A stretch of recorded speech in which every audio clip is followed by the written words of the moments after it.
قال والله أنا تعبان، أقول لك أحوالنا ما شيء. المواد بصراحة الأيام ده الأغذاء غالي الكريم، غالي.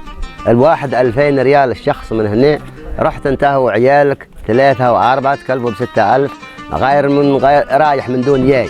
الا قد ياي هناك 6000 ثانية، غدت ب12000 عليك.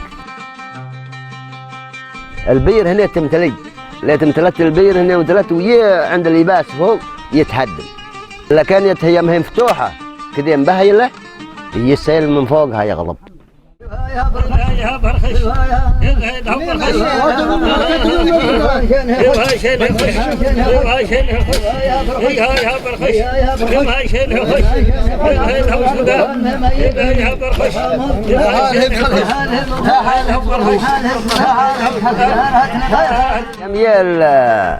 صندوق الاجتماعي هذا الحمد لله ارتحنا. كما يمرضنا بشغلة يدينا، نحن نشتغل بشغلة يدينا، نخدم ومكسوب يانا، وكذلك مكينا يه في مصاريف شفت، ويشتغل عليه كذا، وحد على سيسبان قص سيسبان.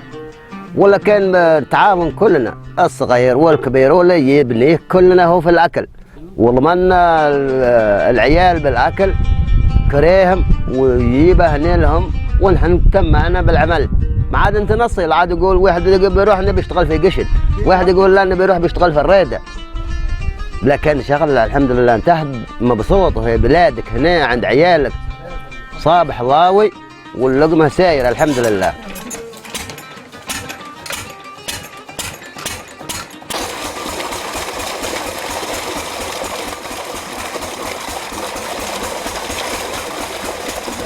الشيء الثاني فادت مكانه عمارة الوطن.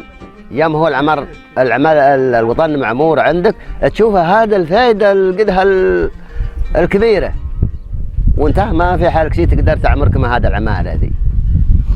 يلا خذ من يدك تعمر بها، لكن كما هذا اللي يدفع الصندوق الأعمار لنا ما نقدر نحن نلقيه بصراحة. هذا